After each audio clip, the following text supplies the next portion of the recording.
This is The First Decision by Solomon Alitor.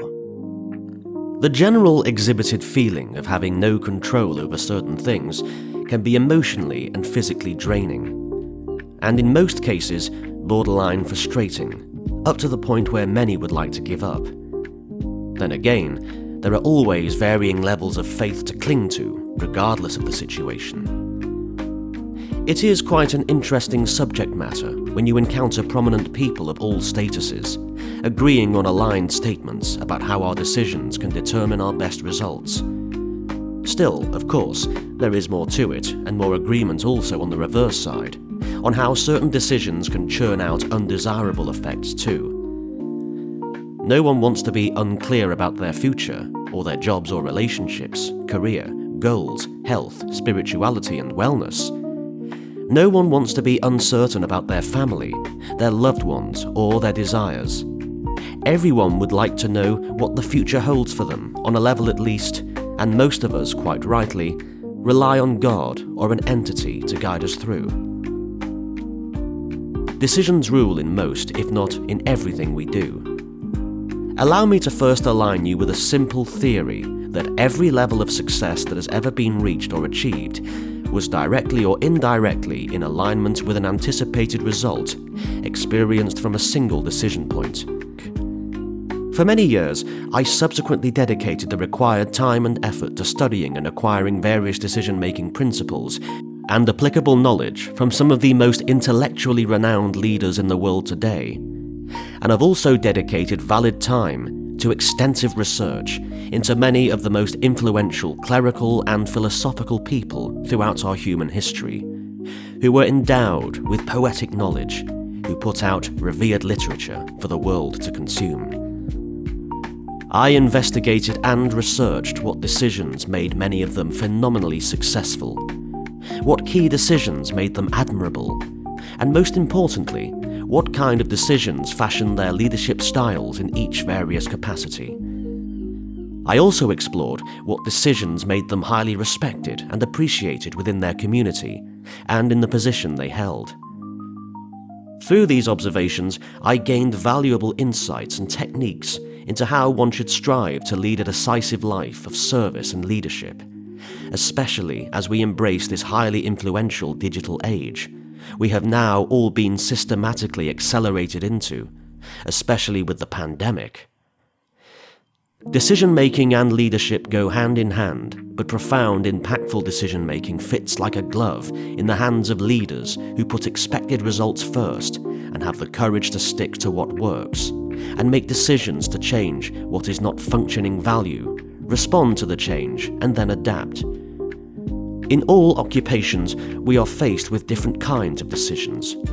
We have decisions to lead, critical decisions, career decisions, parental decisions, moral decisions, financial decisions, relationship decisions, friendship decisions, marriage decisions, divorce decisions, social media decisions, cultural decisions, religious decisions, political decisions. Decisions. The list goes on and on. But the question remains, have we sincerely paused to capture, reflect, and take a discerning look at the cause and effect of this thing called decisions and the impact it has on determining our results in life? In fairness, I would assume a lot of people have, but what about the others who haven't? Having experienced adult life as a Nigerian in diaspora, based on decisions made and accountability being owned, I had to make specific personal decisions many years ago, and have been patient enough to continuously document specific results as they were attained, thanks to the advent of digital technology. Reviewing the insights and applying the results attained, I discovered that everyone has the ability and the power to alter the course of their personal life based on a genuine single decision. As this has been a self-realization journey for me, the need and zeal to share with others, to help inspire and engage, has manifested itself with the main objective being to serve and help others with my narratives and observations, so that anyone can attain levels of relative brilliance without having to conform to apparent negative influences, both offline and online. So far, I have had affiliated successes in working with several local schools, colleges, organisations in the UK, and individuals within Africa and its diasporic communities. I also voluntarily worked with Afro-Caribbean and African-American community champions, political people and sports champions, and upcoming young career leaders, kings, rulers, lawmakers, professionals, artists, international students, motivational and inspirational speakers, community builders, and NGOs across the African and the European continent. I also liaised with religious clerics and their congregations, diverse religious groups, and African youth champions, all centred on how designing and labelling a path before deciding can be as interesting, rewarding, and fulfilling, just as getting the expected results from a decision. I offer no specific religious or spiritual solution, nor a unified theory of success. But what I propose to do is get straight to the point and make it worthy of your listening time in terms of value. Inclusive are personal reflections of certain values as an alarm bell not to forget to decide your life into the brightest and liveliest form it can possibly be.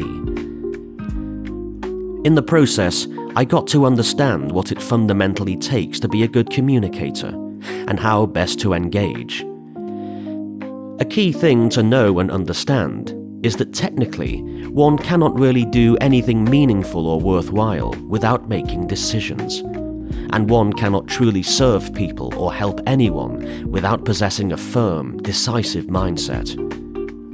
I suppose the overarching question at some point will be, how crucial are decisions in our lives? And why is thought leadership key? By definition, a decision can simply be a conclusion or resolution reached after consideration. In alignment with this, leadership, which is a key decision-making role, can be explained as a decision taken in leading oneself, a group of people, a situation, or the coming of a realization of the ability to do something ideally with the right intention and leading it through. The point is that no one fixed narrative explains the conclusion reached when we decide to take the lead, with the intent to serve or help to assist others, to instruct, train, teach, coach, speak, or develop ourselves to succeed. But there is the phrase, the decision to act. Given all that is said, the first decision is simply that one vital decision, that when you make it, will ultimately lead the way for expected results to fall into place to soothe you. Inevitably identifying that decision and its entire intended attribute is extremely vital for the success or failure in any personal, leadership, or business quest. Every result ever achieved can be attributed to a decision reached at some point, which in turn can be mapped to a position or situation where perceived certainty, along with other variables, were considered.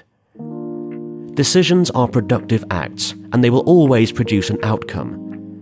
This outcome can be expected or unexpected, but regardless of the result, the constant factor here is that a decision was made at some point to act or not to act, and this, in turn, produced an outcome.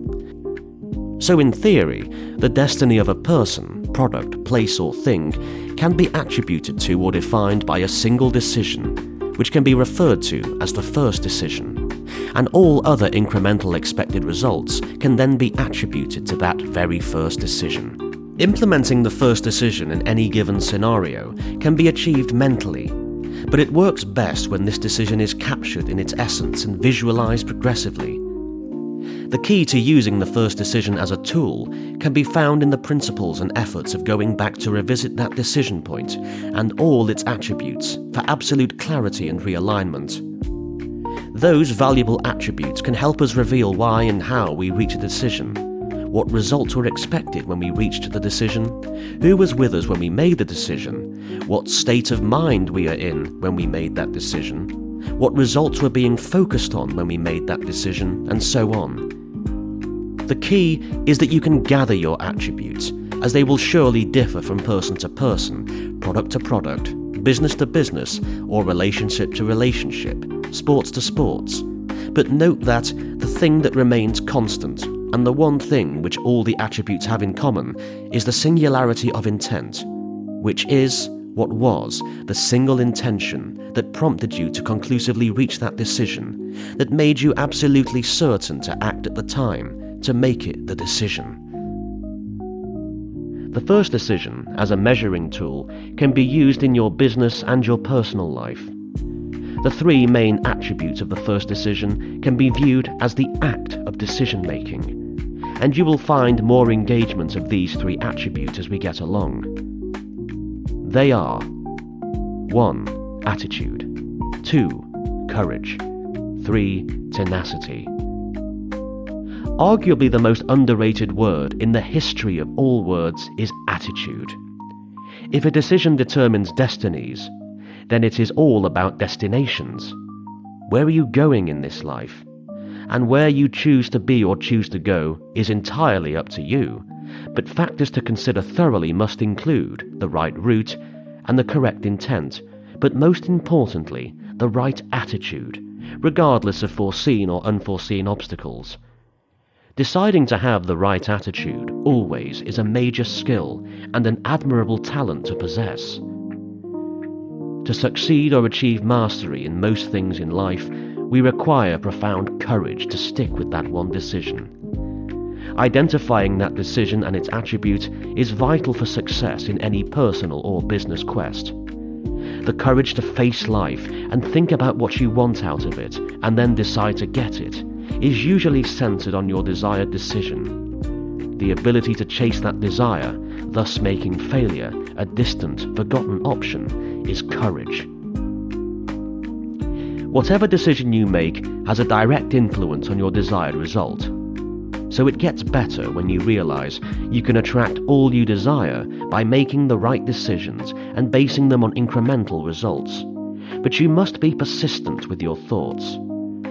The beautiful thing is knowing that there is a chance, and that all you need to do is trigger the right decision to achieve the desired outcome and then target the value of your expected outcome with utmost tenacity and persistence. The idea is for us to decipher the effective values in ourselves, mostly from dialogues with others, and use them as empowering tools to make exceptional decisions that will determine the course of our lives. I like to begin by acknowledging a statement I have been confronted with and have found unique, which is that, in view of progress, the most threatening obstacles readily available to the human mind are indecisions. In this life, the common factor about humans is that we all have opinions about each other, and different views about life in general. A common absolute truth is that we must respect those opinions as they differ and live with them peacefully. This is a decision that will have to be made individually at some point, if we intend to be happy for the rest of our lives. Hence, the first decision is also coined to be the singularity of intent, or of an intention.